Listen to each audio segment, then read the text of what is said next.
as fronteiras da terra prometida. Foram 40 anos de deserto, 40 anos de lutas, de dificuldades, de milagres, é verdade, mas de provas aparentemente invencíveis. No entanto, esses escravos ou ex-escravos que saíram do Egito escreveram uma história de glórias e de vitórias. E como sempre acontece, a fama chegou antes deles. Já reverberava em toda a terra de Canaã a fama do povo que saíra do Egito, atravessara 40 anos de lutas e agora estava para cruzar o Jordão e tomar posse da terra prometida da Canaã, dada por Deus. E as notícias eram terríveis e tremendas para os habitantes de Canaã. O que se sabia, as informações que chegavam, é que eles, que outrora foram escravos, agora formavam um exército avassalador, invencível, e que todos os povos e nações que se puseram diante deles foram arrasados, dizimados. Foi assim com Og, rei de Bazã, foi assim com os amonitas, descendentes de Amon, foi assim com os moabitas, filhos de Moabe. O fato é que os hebreus, que outrora eram maltrapilhos e escravizados, tornaram-se, sob a liderança de Moisés, um rolo compressor. E as cidades e fortalezas de Canaã tremiam diante dessa verdade. Agora, diz o texto que eles chegam diante do rio Jordão. É o último obstáculo a ser vencido, e todos os que habitam ali do outro lado, principalmente na cidade fortaleza de Jericó, estão com os olhos voltados para a banda oriental do Jordão. Era tempo de cheia. A Bíblia diz que a água ou as águas subiam pelas ribanceiras, e havia uma expectativa muito grande para ver como é que tantas e tantas pessoas, milhares de milhares, milhões, iriam conseguir atravessar aquele rio em uma época de cheia. E diz a Bíblia que quando os sacerdotes se aproximam da margem oriental do rio Jordão, um milagre de Deus acontece. As águas são represadas no sentido norte-sul, e eles atravessam, e esse é o cartão de visitas.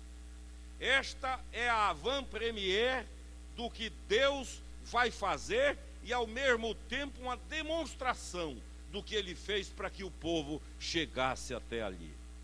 Certamente a notícia corre, e eles então partem para o enfrentamento da primeira fortaleza, porque eles chegam na bênção, a bênção prometida. Finalmente, depois de 40 anos, os pés pisam a terra prometida, a bênção prometida por Deus. Só que não há esta afirmação ilusória dos dias atuais de que bênção significa facilidade. A palavra de Deus foi cumprida, a promessa concretizada, mas ainda assim, na própria bênção, há batalhas e lutas a serem vencidas. E a primeira fortaleza é Jericó. Não só a primeira, mas a maior, a inexpugnável, a indevassável, a indestrutível. Ainda hoje, há vestígios do que foram aquelas muralhas com as bases das colunas, numa circunferência enorme, que dá para mostrar, por análise e projeção, a grandeza daquela fortaleza. Deus então orienta Josué, o jovem líder, esse militar, este jovem capitão que fora levantado anos e anos antes, e lhe dá a estratégia, as táticas para que a fortaleza, tida como inexpugnável, seja vencida. E a orientação de Deus contraria toda a lógica militar. Nenhum militar de juízo, nenhum militar equilibrado, nenhum militar sensato e conhecedor de táticas e de estratégias de guerra jamais apoiaria o que foi dito a Josué. Mas Josué segura firme a revelação de Deus, e a história é conhecida. Eles circulam as muralhas, obedecem ao que Deus determinou, correndo um sério risco, e na verdade foram ridicularizados, porque os próprios habitantes da cidade viram aquilo tudo como uma expressão de loucura, um surto. E depois que eles fizeram o que Deus mandou, diz a Bíblia, que as muralhas ruíram, Jericó ruiu, e eles entraram, tomaram posse, conquistaram. No entanto, há um detalhe nessa conquista. É que Deus havia dito a Josué que desta vez, aquilo que era tido como normalidade numa conquista, isso é, tomar os despojos, levar para casa aquilo que era patrimônio dos conquistados para ser dividido, dessa vez diz o Senhor: não fareis isto. Não é para pegar nada, não é para vocês saquearem. Vocês vão vencer, vocês vão derrotar, o inimigo vai ficar absolutamente aniquilado, mas a palavra é que não peguem absolutamente nada. E eles obedeceram, com exceção de um homem chamado Acã.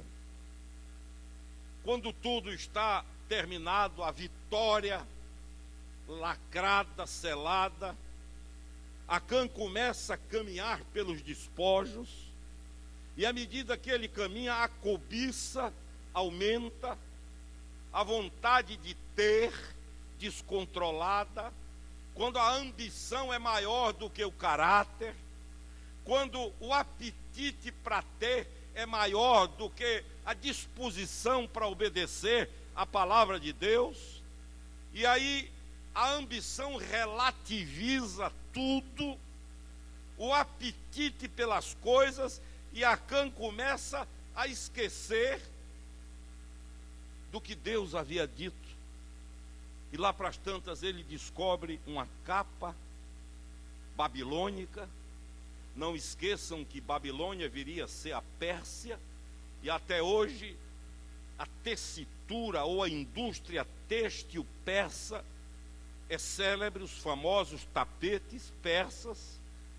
Se você quer problema, viaje com sua esposa lá para os lados do Iraque, onde era a antiga Pérsia, e prepare-se. Uma vez uma senhora viajou comigo e trouxe de excesso de bagagem 95 quilos de excesso, porque realmente os tapetes são lindos, a estamparia, isso é uma história milenar, isso não é coisa de hoje. E Acã passa por ali e vê uma capa linda, vê algumas peças de prata, de ouro, a cobiça invade o coração, a ambição aflora.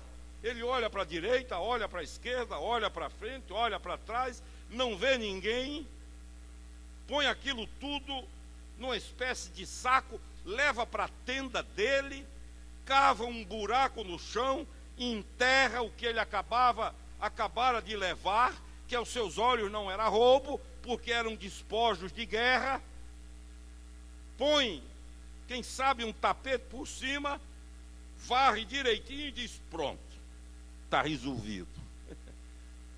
blindei, ninguém sabe, ninguém viu. Está muito bem escondido. Duvido que alguém descubra. E já disse um grande pregador que eu conheci na minha juventude, que Acã olhou para os 4 lados, mas não olhou para cima. Ele não tinha a percepção de que alguém estava vendo. Logo em seguida, Israel vai enfrentar uma cidade pequenininha, uma espécie de vila chamada Ai ou Ai, que traduzido significa ruína. E depois da vitória extraordinária sobre a grande Jericó, alguns conselheiros procuram Josué e dizem: olhe, não precisa mandar muita gente, não precisa mandar muitos soldados, o pessoal está cansado, fatigado, manda um time misto, manda os reservas. E disseram assim: se você mandar 3.000 pessoas, 3.000 homens, é mais do que suficiente, porque para quem venceu Jericó, Ai, é café pequeno. Para quem venceu a batalha que nós vencemos, para quem foi vitorioso onde nós fomos, isso aí não vale nada, é um sopro. E Josué disse: é verdade, a lógica tem fundamento, a premissa é boa. E foram 3.000. E olha aqui, levaram a maior carreira da vida deles. Como se diz hoje popularmente, ainda estão fugindo. Levaram uma surra homérica. Foram derrotados de forma vergonhosa. Correram a exaustão e a cabeça começou a entrar em parafuso. Como é que nós vencemos a maior fortaleza, o maior problema, a maior dificuldade, o mais difícil nós vencemos, e diante de uma coisinha desse tamanho, inexpressiva, fraca, nós sucumbimos? E deve ter havido muito comentário, muita conversa, muito arrazoado, mas Josué, que não era tolo, disse: esse negócio não é coisa humana, essa derrota não tem lógica.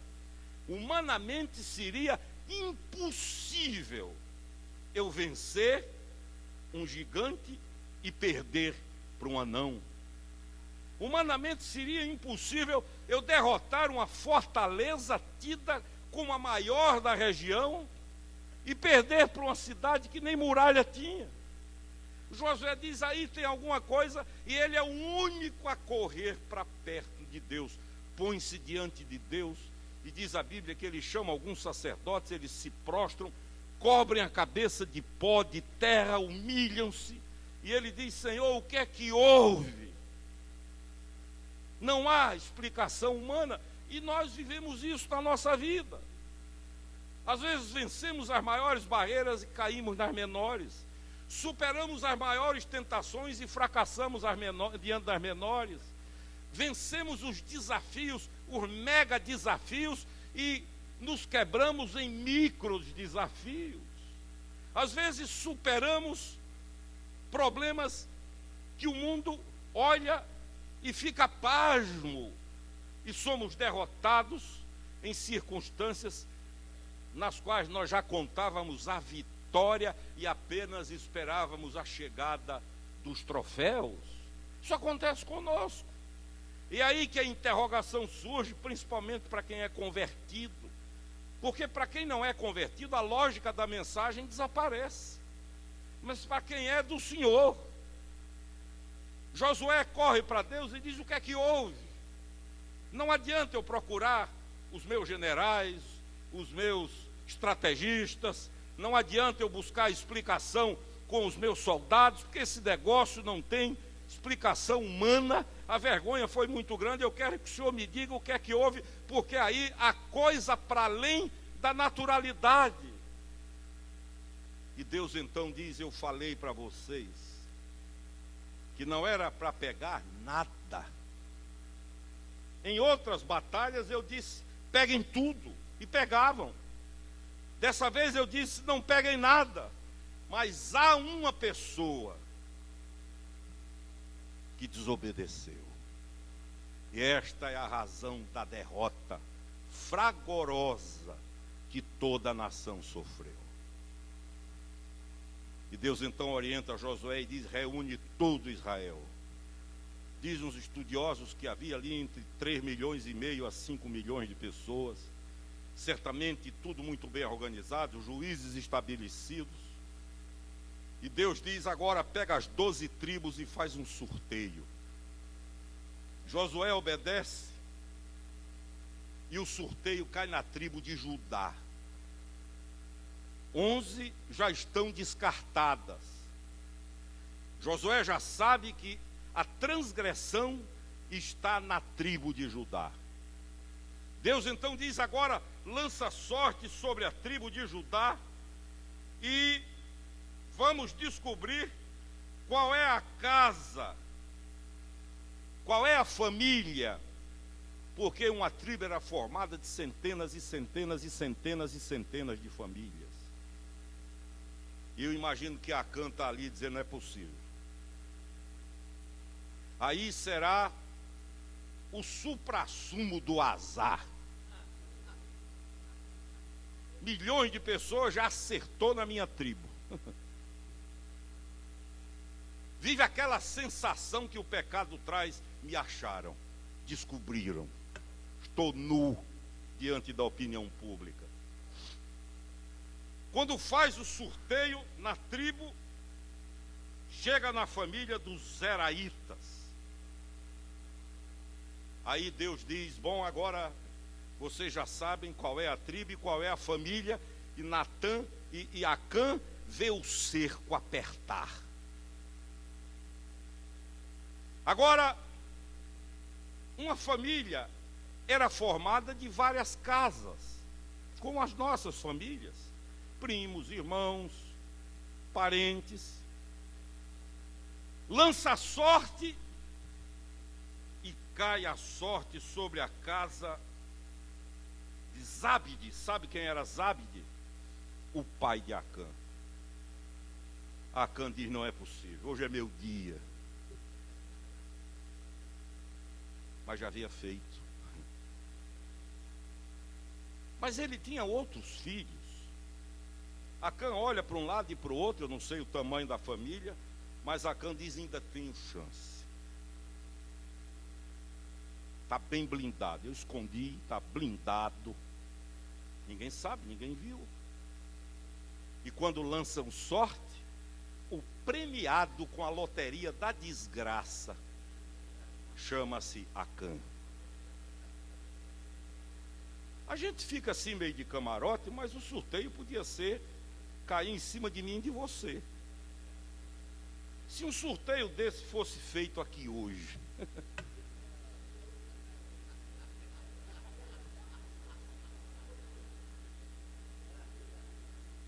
melhor mudar de ideia, né?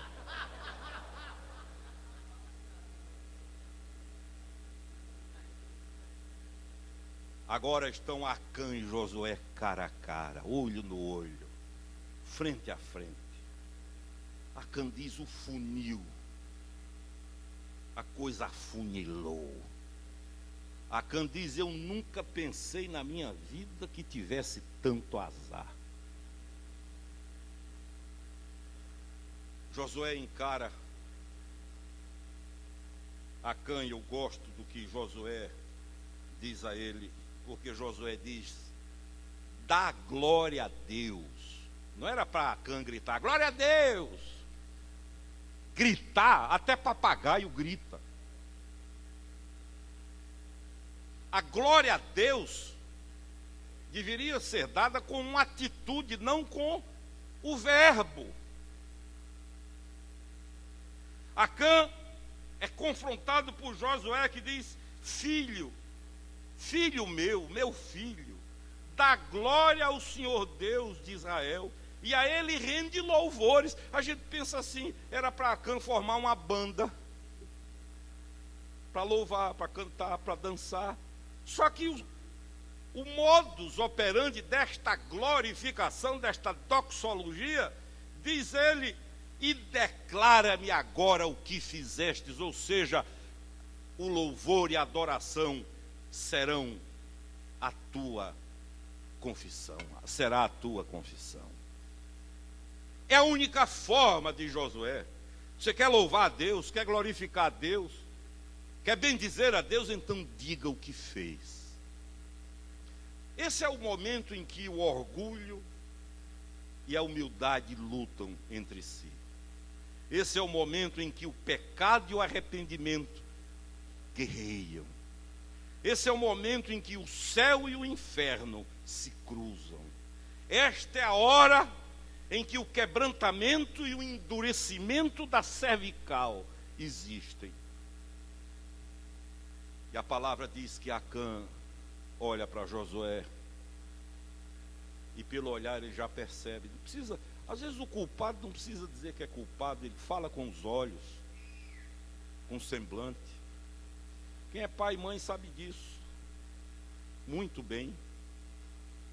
E Josué manda uma comissão e a tenda de Acã. Acã entrega tudo, mostra. Eles tiram um tapete, cavam um buraco e diz a Bíblia que ali havia objetos de ouro, objetos de prata e a capa babilônica. Acã é justiçado, apedrejado, ergue-se uma coluna de pedras como um memorial, e esse moço, que deveria ser um dos possuidores da terra prometida, da Canaã, que mana leite e mel, na chegada, na última hora, por uma insensatez, por uma ambição, por um apetite, é morto. E como memória, as pedras ali ficaram. Quais são as lições que nós tiramos disso? Para ser prático, a primeira lição é esta aqui: não há esconderijo onde o olhar de Deus não chegue. Isso incomoda você? Eu me incomodo. A minha grande luta com Deus é para ter consciência disso antes de errar. Como prevenção. Eu gosto de uma afirmação do reverendo Caio Fábio, porque ele diz assim: eu sou um flagrante constante diante de Deus. Eu e você somos flagrantes diante de Deus.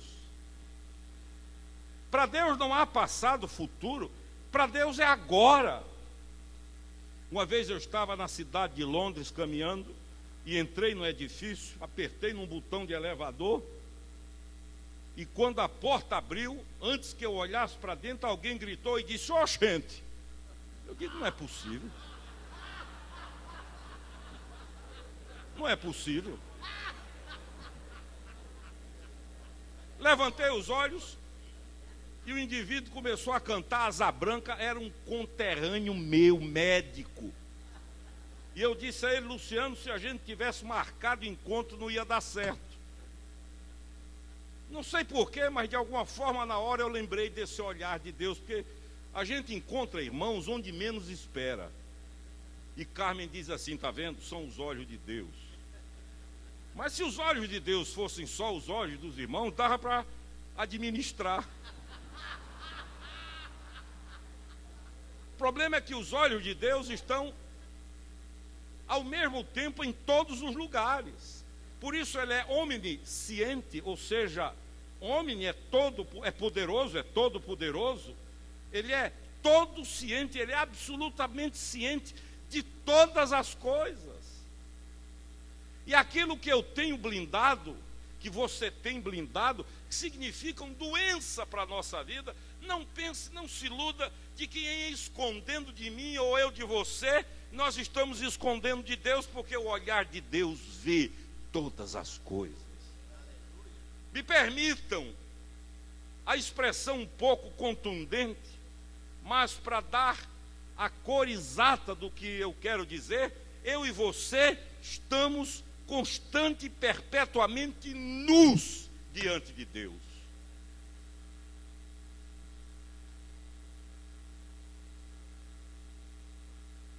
O que nós precisamos é ter consciência disso. Em segundo lugar, esse texto me ensina que toda transgressão traz juízo, traz avaliação de Deus. Juízo é a avaliação de Deus. Você sabe essas provas objetivas que tem gabarito, que é você só colocar o gabarito em cima e sabe o que está certo e errado? O gabarito de Deus é a palavra. Então, quando Ele põe esse gabarito sobre a minha vida, sobre a sua vida, dá-se o que a Bíblia chama de juízo, avaliação. Agora, por que Deus foi nesse processo de sorteia para cá, sorteia para lá? Porque durante o processo, Acã teve todas as chances para se arrepender. 12 tribos, milhões de pessoas, tribo de Judá, ele deve ter sentido um frio na barriga, mas não confessa. Sorteio na tribo de Judá, cai na família dele, a coisa afunilha e ele quieto. Sorteia na família, cai na casa e Deus esperando, dando chance, dando oportunidade, longanimidade, paciência. Como eu tenho dito, o pavio de Deus é grande e benigno. E esse homem jogou fora, descartou todas as chances que Deus lhe deu. Se você ler a Bíblia, vai encontrar isso em muitos. Manassés foi assim. Lembra que eu preguei sobre Manassés, o pior homem do mundo? Que uma senhora me disse, não tem homem mais ruim do que meu marido, bispo. E eu falei sobre Manassés, ela disse, não, assim também não. Manassés é a essência da malignidade. Pior do que ele, só o diabo. E um amigo meu, pastor em Porto Alegre, reverendo Moisés Cavalheira, diz assim, Lúcifer é a perfeição da imperfeição. Lutero chamava de o contrafator de Deus. E Deus deu chances. A Bíblia diz que Deus mandou palavra, profeta, sonho, revelação, exortação. E Manassés brincou com tudo. Acontece com Acã. E nós precisamos aprender que todas as nossas transgressões implicam em juízo. Juízo que pode manifestar-se de muitas formas. Agora, cabe uma pergunta aqui, caminhando para a conclusão. Por que é que nós pecamos tanto? Somos dízimas periódicas da transgressão, usinas de transgressão, e não morremos, e a pedra não voa, e os jornais não publicam, e o juízo não vem. Por quê? Olha aqui para mim. Por que é que eu e você pecamos tanto e não somos justiçados? Quer a resposta? Tem coração suave para ouvir e mente para entender? Olhe para a cruz do Calvário. Todas as vezes que eu peco, é como se eu batesse um cravo nas mãos dele. É como se eu o furasse com a lança. Como diz o poeta Gioia Júnior, de saudosa memória, meu querido amigo, aquela cruz não era dele, aquela cruz era minha. Quer saber por que o raio não cai sobre você, sobre mim? Quer saber por que nós não somos reduzidos a pó? Não é porque somos bonitinhos, porque vivemos no século 21. Olhe para a cruz, para a rude cruz, ou como diz a expressão em inglês, the old rugged cross, a velha e enrugada cruz, é ela. Ali o Senhor Jesus se interpôs entre nós e Deus. Ele olha para o Pai e olha para a nossa vida e diz, derrama sobre mim a ira que tu tens para derramar sobre eles. E Deus faz. E é por isso que ele diz: Deus meu, por que me desamparastes? Porque os desamparados devíamos ser eu e você. É fiel até a morte. E é por isso que Lutero, quando crava as suas 95 teses na porta do castelo de Wittenberg, a ênfase que ele dá é esta: o justo viverá pela fé. Pela fé no que o Senhor fez. Não é porque eu sou bom, não é porque eu tenho uma alva, uma cruz, uma estola, porque sou bispo, não é porque nós estamos aqui. Se nós entrarmos nessa, nós estamos liquidados. É porque o Senhor colocou-se entre a ira de Deus. E todas as vezes que Lúcifer nos acusa na presença de Deus, Deus não precisa dizer nada, apenas aponta o Filho. Ele é. Por isso a gente canta Jeová Tzidkenu, ou seja, justiça nossa. Se não fosse assim, queridos, não havia pedra que desce. Seriam enterros aos milhões e milhões. O que nós precisamos é parar para ter essa consciência de que Deus não mudou, o caráter de Deus não mudou. É que a ira foi desviada na cruz do Calvário. O maior evangelista que os Estados Unidos conheceu foi Moody, Dwight Lyman Moody. Eu já contei essa história. Ele pregava e um conhecido homicida criminoso entrou, botou uma arma sobre o púlpito e disse: pregador, com esta arma eu tirei vidas, tem jeito para mim? E Moody disse: o sangue de Jesus nos purifica de todo o pecado. Ele tira outra arma, põe ali e diz: pregador, com esta arma eu fiz emboscadas, tocaias, tirei paz de família, tem jeito para mim? E Moody diz: o sangue de Jesus nos purifica de todo o pecado. É assim comigo, é assim com você. Por mais escondido que esteja a nossa transgressão, o olho de Deus vê. Nós somos flagrantes para Ele. Por melhores que nos achemos, o juízo acontece. E a nossa libertação. E por isso nos reunimos a cada domingo para louvar e glorificar.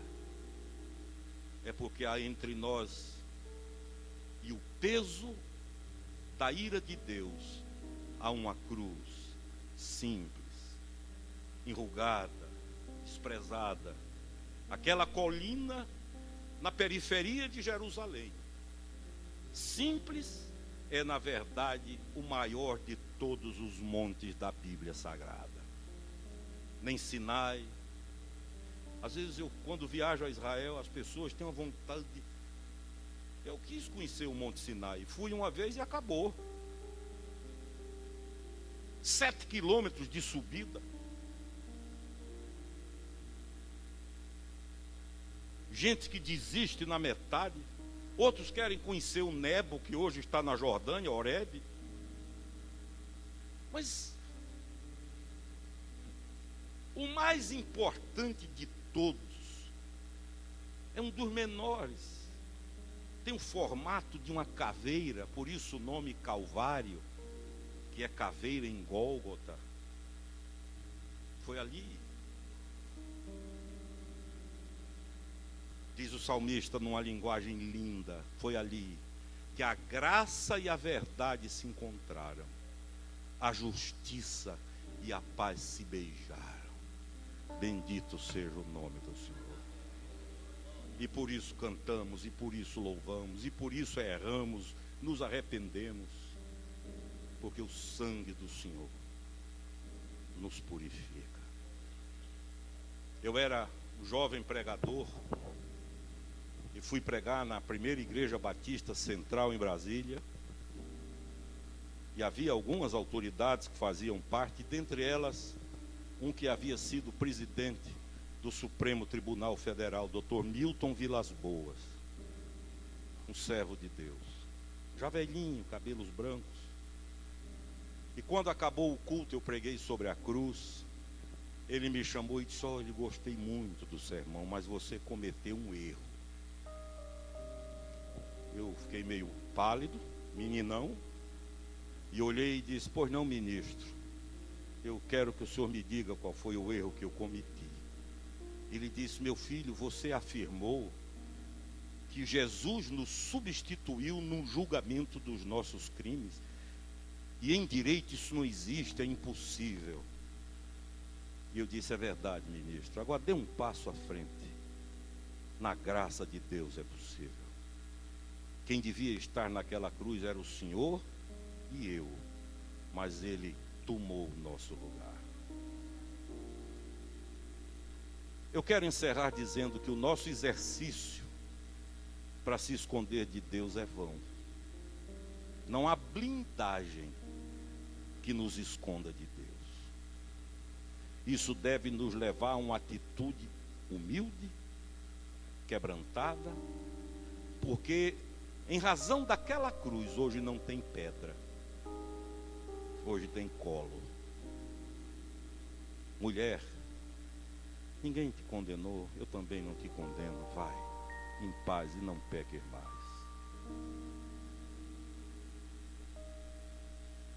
Quando o filho pródigo volta, o pai o cobre de beijos, e a palavra na língua grega é a mesma palavra usada para coberto de lepra. E o texto diz que ele soluça. E o menino quer explicar e ele não deixa. Quer contar e ele não deixa. Cada vez que o menino insiste em dizer, o pai diz: traga um anel e põe no dedo. Traga uma roupa, põe nele. Tragam sandálias, restaura. Manda fazer uma festa, um banquete com bezerro cevado. E diz: este meu filho estava morto e reviveu. Estava perdido e foi achado. Esse é o tempo da graça. Esse é o tempo de chorar diante de Deus e dizer: perdão, perdoa-me, restaura-me, reconstrói.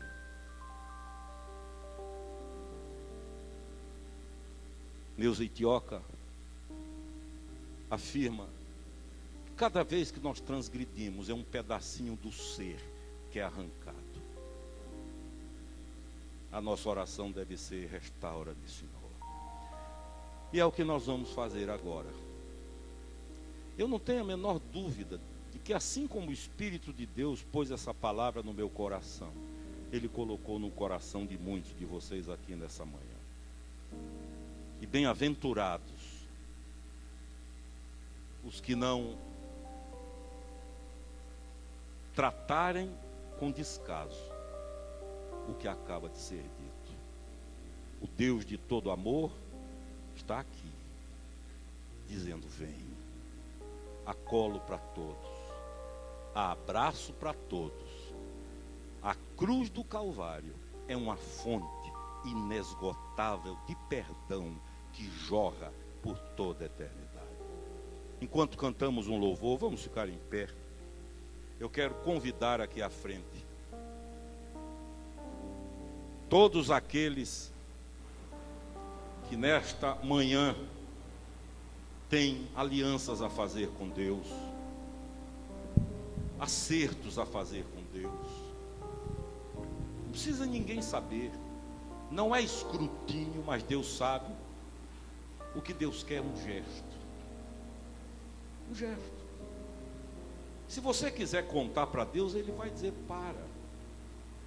Ele já sabe.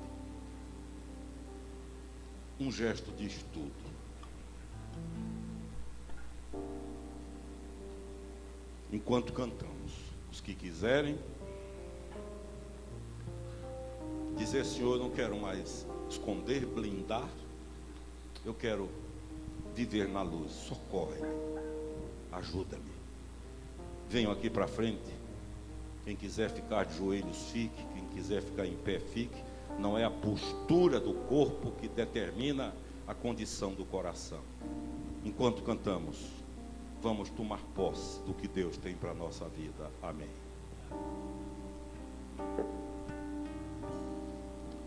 Purifica-me, ó Senhor Jesus, purifica-me no teu sangue. Quero estar sempre em tua presença, e é por isso que eu clamo a ti. Purifica-me, ó Senhor Jesus, purifica-me no teu sangue. Sim, eu quero expressar teu louvor como um vaso de honra na casa do rei. Purifica-me, Senhor Jesus, leva-me para os teus rios. Quero contemplar a tua face. Sim, é o que mais quero, meu Senhor. Purifica-me, Senhor Jesus, leva-me para o Santíssimo. Eu não sou merecedor desse amor, mas sei que tua graça me basta.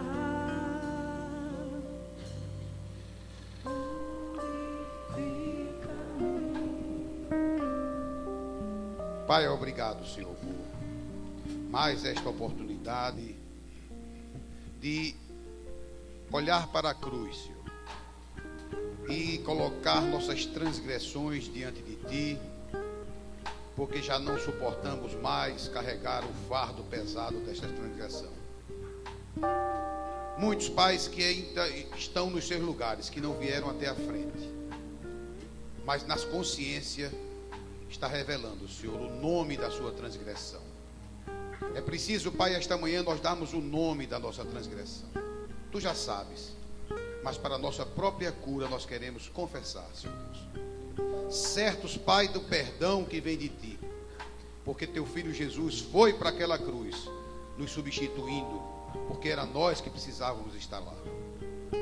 Que cada um que revelou esta manhã, Senhor, sua transgressão, haja cura, haja restauração, haja o desejo de andar para frente e sentar olhando para trás, porque nesta manhã verdadeiramente te entregamos todas as nossas transgressões, e que tu possas lavar, Pai, nosso espírito, nossa alma, e sairmos daquela porta ao final do culto leves, na certeza que estamos livres, porque é assim quem anda debaixo da tua graça.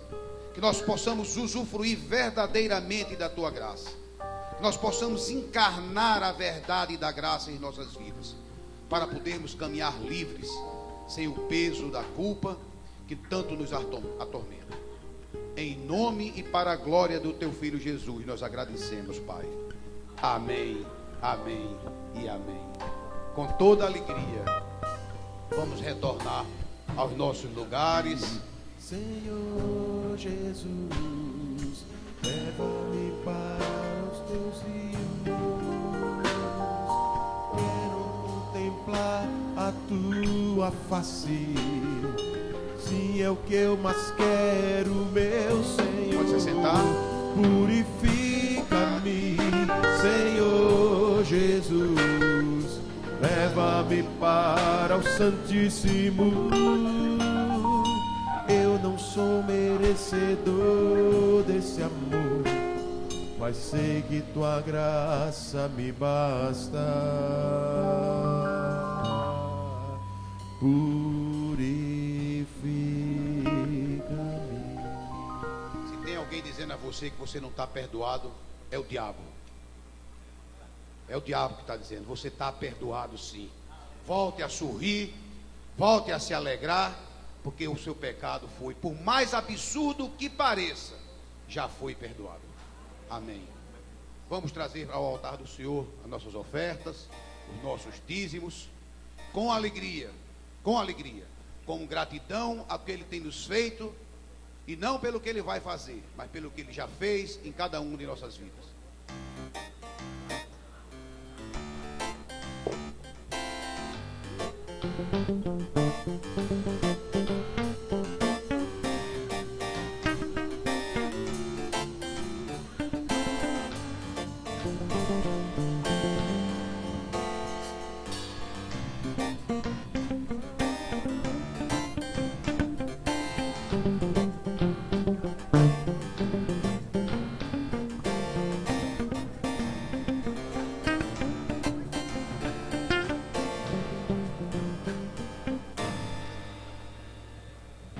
Vou tomar parte do pão, trigo, aliança de amor, maçã onde cresce o louvor, no forno do coração. Vou tomar parte do pão, trigo, aliança de amor, maçã onde cresce o louvor, no forno do coração.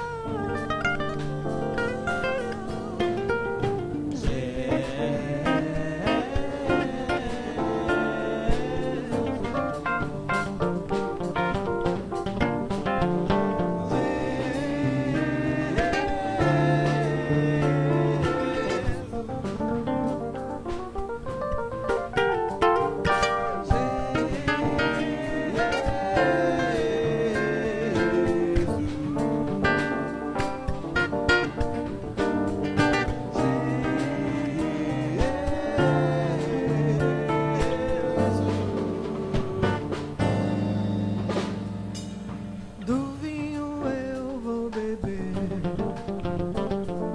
morte e paixão